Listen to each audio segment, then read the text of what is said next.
কেবল সকাল থেকে পড়তে ঝামেলা, এখন আমি তোমার ঘরে বসে পড়ব শুধু পোলা পোলা খেলা।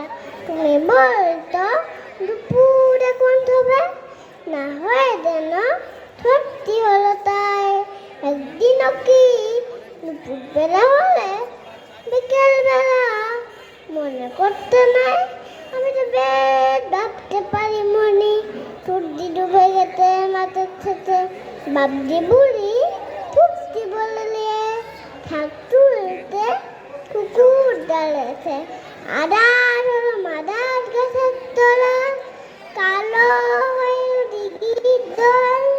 হাতের দিকে সবাই এলো ফিরে, মাঠের দিকে এলো তাঁতির জল। মনে কর না ঠান্ডা হলো যেন, মনে কর না ছাদের বাতি জ্বলে।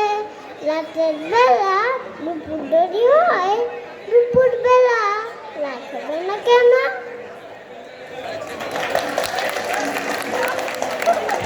আচ্ছা, এইবারে আপনারা অয়ন্তিকাকে ধন্যবাদ না জানিয়ে পারবেন?